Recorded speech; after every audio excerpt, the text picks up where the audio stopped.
Dans une décision des autorités municipales de la ville de Niamey, la marche de contestation des organisations de la société civile prévue pour ce jour a été annulée. Les raisons dans ce journal.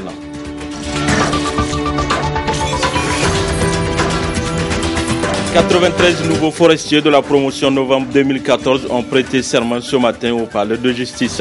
Promotion baptisée Guiguigna. Précision dans cette édition.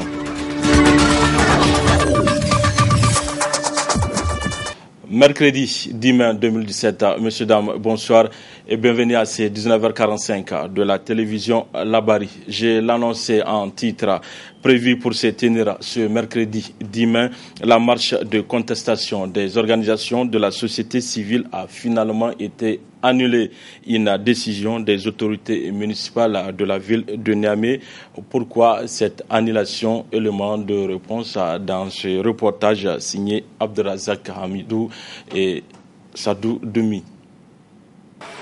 Tout était fin prêt. La population a répondu massivement à l'appel de la société civile pour cette marche de protestation à tous les maux qui mène actuellement les différents secteurs de la vie de tous les jours au Niger. Malheureusement, cette marche a été interdite par les autorités.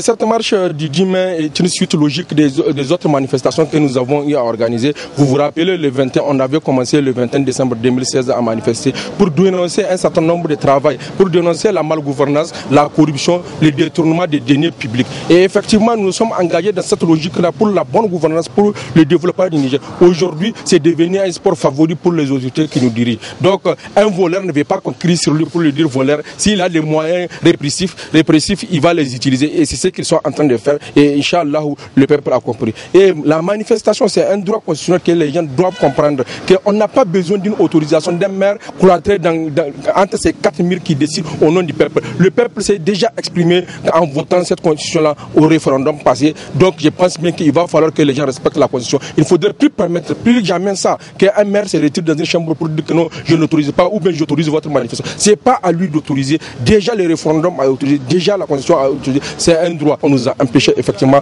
de sortir. Mais on était sortis, on a scandé nos slogans, on a dit ce qu'on veut, effectivement à la place souvent, mais nous n'avons pas pu marcher parce que les forces de l'ordre sont là, les gens ont voulu la confrontation. Et nous sommes dit qu'il n'y a pas l'air.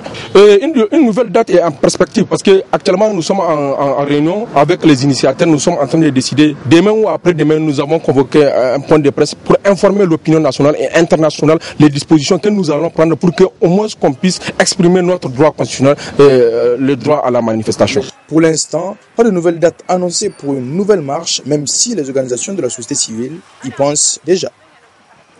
Le 24 février 2017, le Maroc a adressé une demande officielle d'intégration au sein de la communauté économique des États de l'Afrique de l'Ouest, CEDEAO.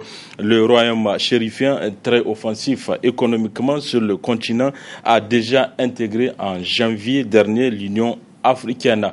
Quels pourraient être les avantages et inconvénients de l'arrivée du Maroc au sein de la CEDEAO? Réponse avec l'ancien diplomate El Hajj Issifou Bachar.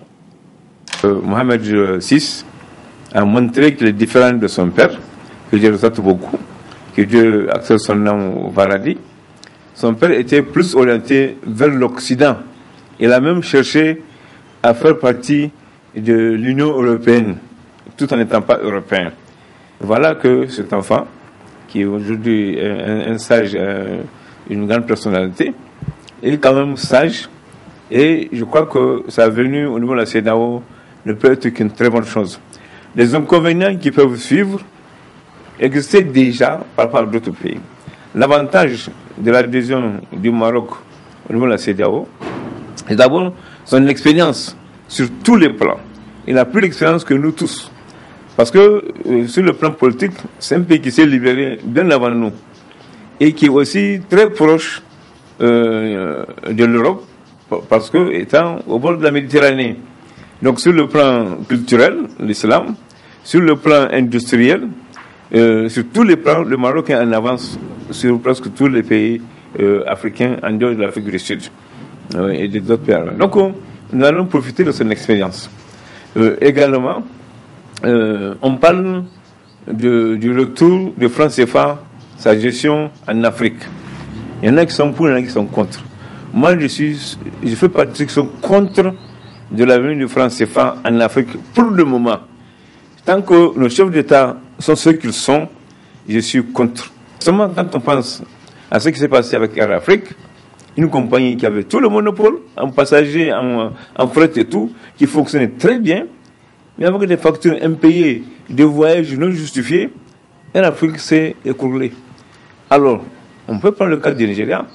En 1984-85, l'année, elle a payé 640 francs. Aujourd'hui, elle fait moins de 2 francs. Alors, le CFA, pour $1, on a à peu près 500 francs CFA. Mais si on laisse nos dirigeants actuels de la CEDEAO prendre l'autonomie, contrôler la gestion du CFA, alors pour $1, c'est peut-être 1 million de francs CFA. Il faut se donner de gros crédits. Ils ne vont plus accepter de s'endetter à l'étranger. Et ce serait l'inflation, c'est inflation. Et aussi, les pays occidentaux ne vont pas laisser agir comme nous voulons. Ils aussi, ils vont chercher à avoir nos marchés. Donc, eux aussi, ils vont donner moins de valeur aux francs CFA. Mais si le Maroc devait adhérer, et après, la Tunisie pourrait suivre, si ces deux pays vont participer à la gestion du franc CFA, moi, je serais plus ou moins tranquille. Je dirais que la gestion sera meilleure. Donc, l'arrivée du Maroc dans la CEDEAO peut nous avantager dans le cadre de la gestion du franc CFA. L'avantage que le Maroc va tirer est très grand. C'est le marché. Sur tous les plans, ils feront des offres plus attrayantes que nos opérateurs économiques. Je pense que les pays africains, la CEDEAO, je pense qu'ils seront pour, parce qu'ils ne peuvent pas justifier une position contraire. Ils ne peuvent pas refuser. Le Maroc même va investir. D'autres pays vont investir parce que le Maroc y est. Et je pense que certains seront un peu réticents. Le Nigeria, mais il ne peut pas le déclarer parce que ce serait une bassesse de sa part et il n'a pas de raison de le dire. Mais au fond, par rapport à son leadership, effectivement, il peut être plus ou moins jaloux, la Côte d'Ivoire et le Sénégal, mais je pense que ça, c'est des sentiments purement humains et je crois qu'il faut le dépasser. Il faut voir l'aspect économique et culturel. Le Maroc partage la même religion que nous, l'islam, donc nous ne pouvons que profiter de cela.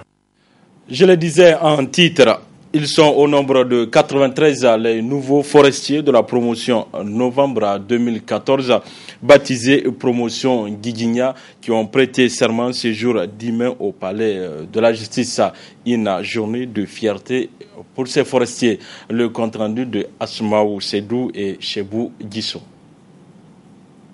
93 nouveaux forestiers, toutes grades confondues, en service régulier à Niamey, dénommés promotion Guigigna, ont prêté serment ce matin.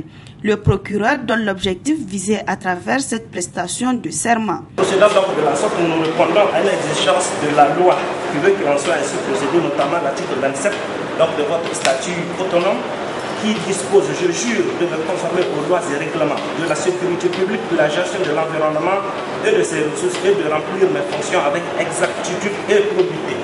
En effet, donc, cette cérémonie, loin d'être une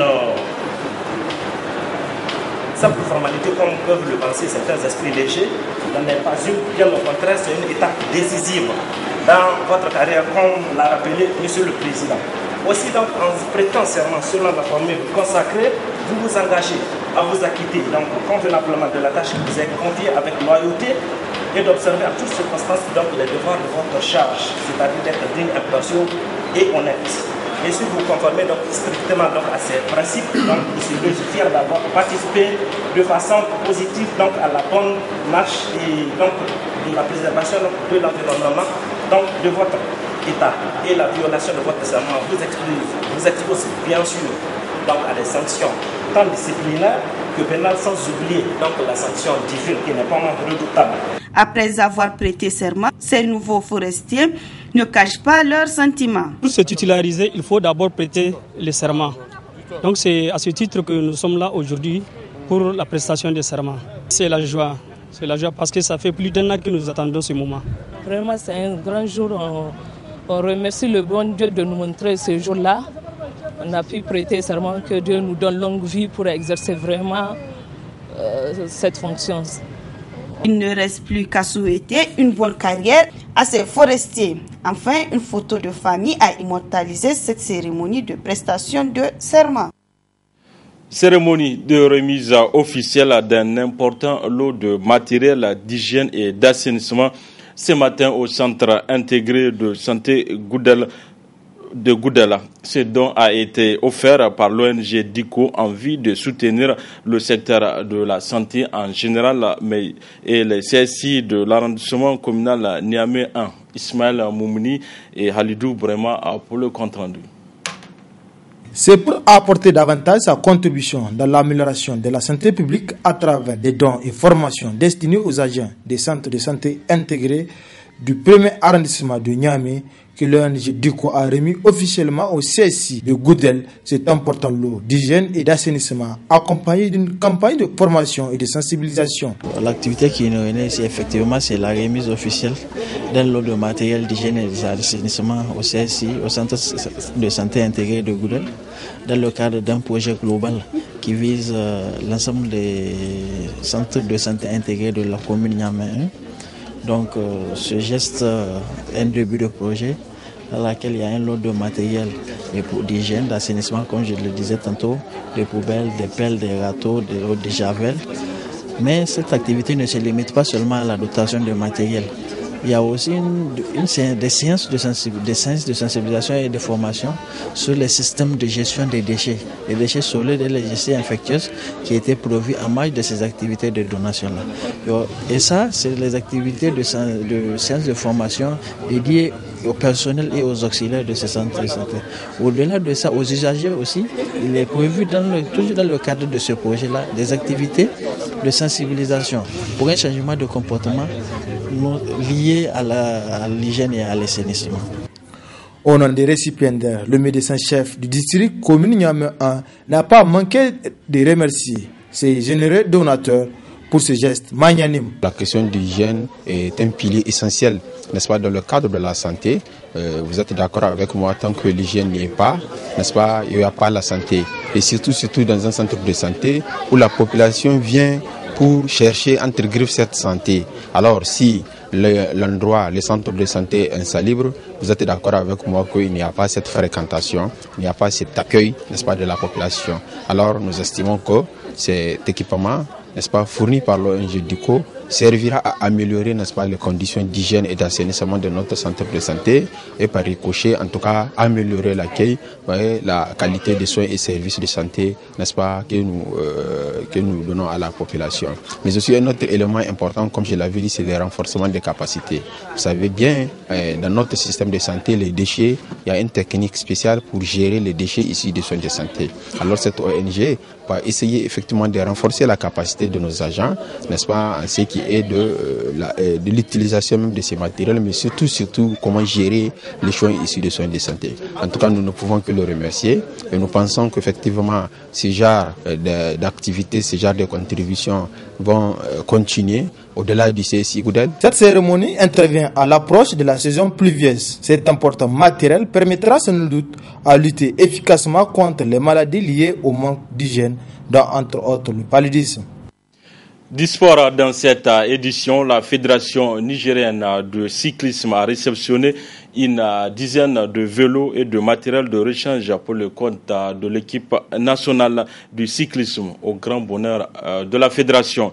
Le compte rendu de Abdrazak Hamidou et Ibrahim Abdou. C'est une dizaine de vélos en pot carbone plus accessoires et matériels qui ont été réceptionnés par la Fédération nigérienne de cyclisme. Aujourd'hui, c'est chose faite. Je me souviens au mois de février, quand on s'est rencontrés, il nous a promis de nous donner des vélos de haute compétition. Aujourd'hui, nous sommes en mai, ces vélos sont déjà là. Et ça prouve comment ce qu'on appelle l'intérêt que les instances internationales ont sur le cyclisme nigérien. Très cher. Aujourd'hui, on peut sans se tromper dire que c'est des vélos un vélo peut valoir jusqu'à 3 millions. Remis par l'Union Cyclisme International à l'intention de la fédération et ses coureurs, actuellement au Tour du Bénin, après le Tour du Mali et du Togo, cet important équipement d'une valeur de plusieurs dizaines de millions de francs CFA vient ainsi renforcer cette fédération qui renaît après plusieurs années de léthargie. La fédération fait de son mieux pour participer aux différents tours. On avait promis devant vos micros qu'on participera au Tour du Mali, Tour du Bénin, Tour du Togo. Et on espère que si les moyens ne font pas défaut, le Tour du Burkina et le Tour de la Côte d'Ivoire, on va honorer le Niger. Ce matériel sera destiné uniquement à l'équipe nationale. Parce qu'il faut savoir aujourd'hui que pour avoir des vélos de haute compétition comme ça, il faut beaucoup de moyens. Donc nous avons eu la chance d'avoir ces vélos. Les enfants qui vont représenter l'équipe nationale, c'est eux qui monteront sur ces vélos. Ce lot d'équipements tombe à pic pour cette fédération qui compte plus que jamais faire revenir le cyclisme au Niger au premier plan. Voilà, messieurs, dames, c'est tout pour ces 19h45 de la télévision Labari. Merci à vous de l'avoir suivi. Au revoir.